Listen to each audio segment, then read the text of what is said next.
बिहे खानुमा गाईको छोरीको बाटुले चिन्नुहुन्छ मासु छुपुङ छेउपुङ बाटुले दाईको छोरीको बाजे बोल्दैन अब तलबाट माथि आउनु तलबाट आउनुहुन्छ अब खाने मान्छे आउनु हो आउनु है यो बाली गरेर पनि माथि आउँछ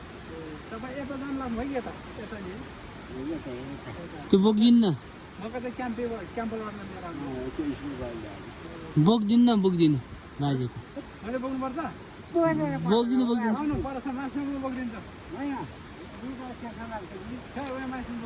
बोकिदिन्छ आउनु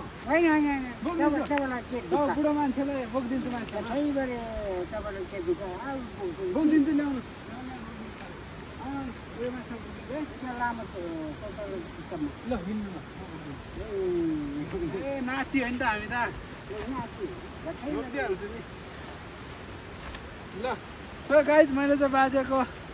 सामानहरू चाहिँ बोक्दैछु खिच्नु पर्यो हाम्रो बाजेले चाहिँ सामान लिएर आउँदै हुनुहुँदो रहेछ बाटोमा अनि म चाहिँ अब हामी लाठे मान्छे होइन त हिँड्नु सक्छौँ हुन्छ ल आउनु न गफ गर्दै जाउँ आउनु यो तलबाट गएको कि हजुर हजुर अहिले तपाईँको नाम धादेशको माझी ए म हिजो उता आएको थिएँ नि त नि माथि पुष्करण पनि आएको थिएँ म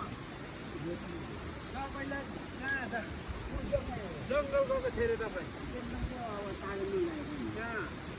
म तपाईँको उहाँ उक्रान गएर निम्तो गरेर नि आएको तपाईँलाई भेटिनँ सबैलाई भेटेँ